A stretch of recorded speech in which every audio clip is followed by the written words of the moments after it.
third period push was there on Thursday. How do you kind of get that urgency that you guys showed in the third period earlier in the game? How do you try to get that for a 60? I think we cannot wait to be behind, to be aggressive, and that's what we're doing right now. Like we wait too much. We play the D-zone games. We make them make mistake, but then we don't score goals. So in the third, we're more aggressive, and it was more fun for sure. Folks said the same exact thing, after the last game. Is it like almost trying to trick yourself that you have to play like you're down even when the game's 0-0? Yeah, I think we should play like that. So we're more aggressive, everyone, and so it's not just one or two guys, and it's like a whole package. More aggressive, equal more fun game, and more goals. And yeah, I mean that's what we need right now to score goals. So. Is it possible that the success the team had earlier this year coming back from multi-goal deficits gave you guys the sense of confidence that you could do it if you needed to? Like coming back from behind? Yes, you did it so often. Yeah, we did. Yeah, but team adjusts too, and the team gets better. So it's harder and harder to do that. So you want to play with the lead at some point. But we definitely have the confidence to do this, yes. Last game for you felt like one of your most dangerous games with the chances you had offensively. Is that encouraging? What you got last game offensively.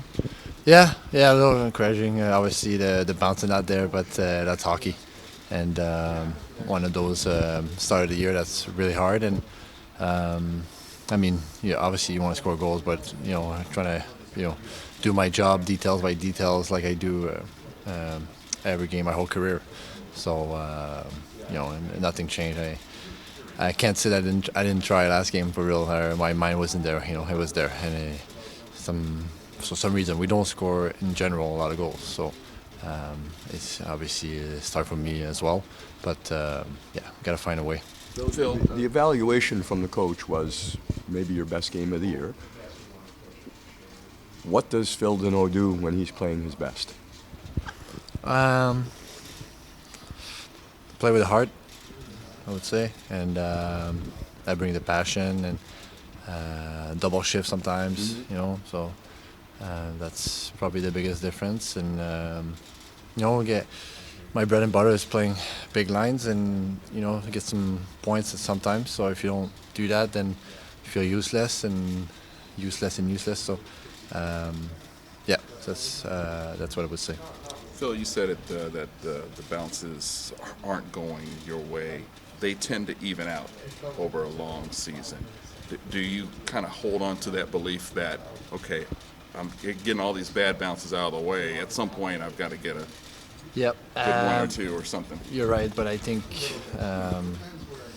something needs to change either in my game or I don't know. But something needs to change because I feel like nothing's going in right now, and I don't think it's just mental. I think it's it comes with the passion and playing for myself and my team, be desperate, so little things like that, and be more positive.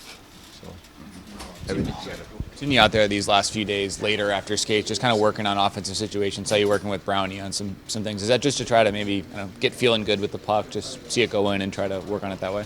Honestly, I've tried every tool I had from my 11 years in the NHL, and that it worked in the past and haven't worked this year. And I've tried everything, whether it's mental, on the ice first, preparation, working on my 200 shots at practice.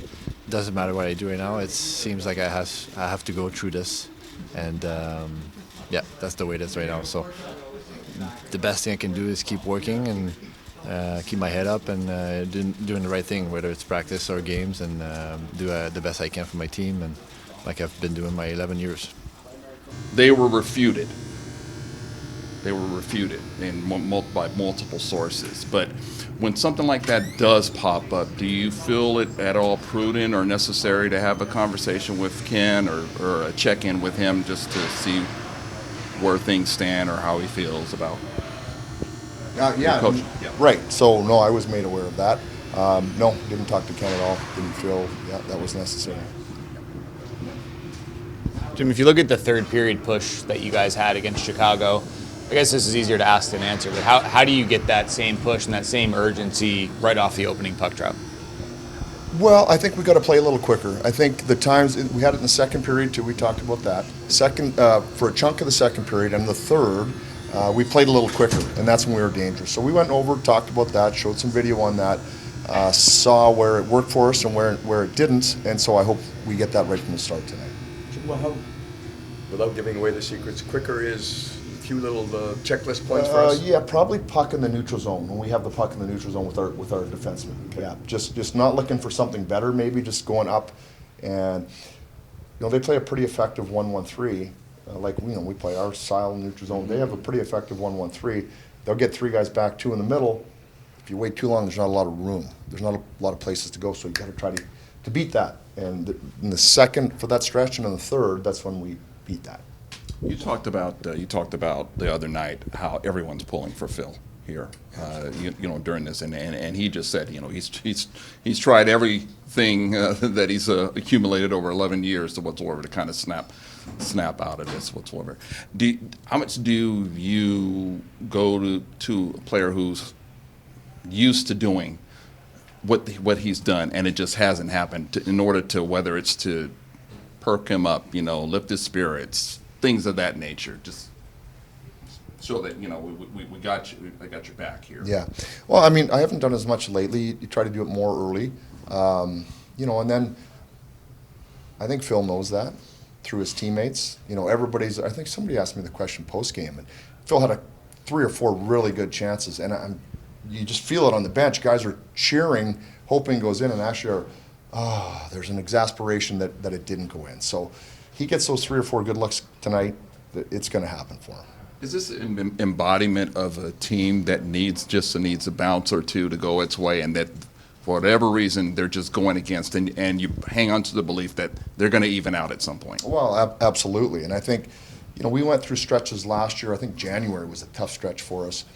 We came out of that in March. We scored a bunch of goals, and in the end, you look at the goals and you say, hey, I think someone told me we had the most even strength goals in the franchise or something. I don't know, one of these things. And it sure didn't feel like that last year in November or December or January, did it? And so, yeah, we're hoping that at some point, with good looks, you're going to get some bounces. If you watch the games every night, you're going, okay, that's a nice goal, and you're going, whoa, geez, that one, they just threw it in there and it bounced off a guy, and the guy just scored. So we've had plenty of those, but not enough of those have ended up in the back of the net. So a few players have commented that the team sometimes needs to get down in a game before they start playing the game they're meant to play, that they need that urgency. Is it possible that the early comebacks that you guys had gave this team a sense of security that they could come back late in a game if they gave up a lead early? Yeah, I guess anything's possible. I think we know we can come back, so that point's been proven because we've seen that. What I would say is, nobody's asked me about it yet today, is the power play has really struggled. One power play goal over a couple games, if you think back to 6 or 7 games now, if you think adding 3 or 4 power play goals to what that would have done to the result, these are all 1-goal games. So we don't need to score 10 more. But we do need to score on the power play or another 5. We need to get to 2 or 3. And if you do that, then we're happy with the result. So that's the biggest part of the game, I think, when you talk about scoring, that's letting us down right now. Since you said nobody's asked about it, will we see the same power play in the last game against Chicago tonight, in this game against Chicago? You will see something very similar, yes. Yeah. Similar. Are you asking personnel? Personnel, yeah. Sure. I wouldn't tell you beyond personnel, but yes, you'll see same personnel. Yeah. You said after the last game that you might look to get back to some combinations 5-on-5 that have worked for you in the past. Are you expecting any maybe shuffling of the deck a little bit with the forward lines? Well, I think we'll start how we finished. Like as somebody mentioned the third period, or you mentioned earlier the third period, we had a push, so we'll start the game pretty much how we finished. Yeah. After a game that you're not happy with, could it play to an advantage playing the same team again? Yeah, it could. I guess I would say it for this reason, Abby, is we saw pretty specifically where we could play better, where maybe was the one area of the game that we didn't play well in. So I think there's a specific fix. But, and I said this after, for a team that's this deep into the season, that's the first game I was really disappointed with our team, with the way we played.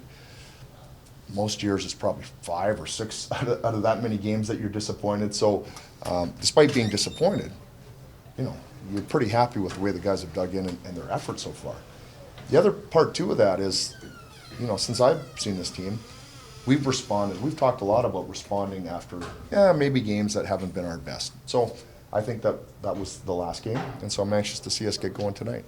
As a coach, is it easier for a game that you're disappointed in to end in a blowout, or is it more difficult for it to be close at the end because it was right there?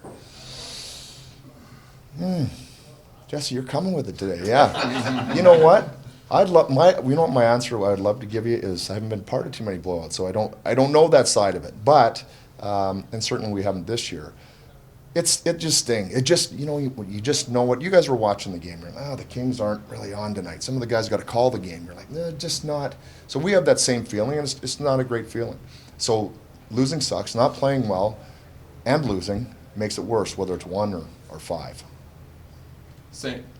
Saying all this, you guys are right there. I mean, no one's in the divisions pulled away or whatsoever. I mean, is that like optimism among the negatives? Well, yeah. I mean, you'd have to describe the negatives beyond, losing the last 2 games and our power play, which has contributed to those losses. What they are. Ken and I were talking. I don't know when. 3 or 4 days ago, we were saying, I think the last 20 games we were 4th in the National League as far as our winning percentages, something like that. So I would be careful to pile on too many negatives. This has not been a good week for us. We would have liked 4 last week. The Anaheim game we thought we let slide. We got the Vancouver. So I'm not ready to pile too many negatives on top of what these guys have done so far. Thanks, Jim.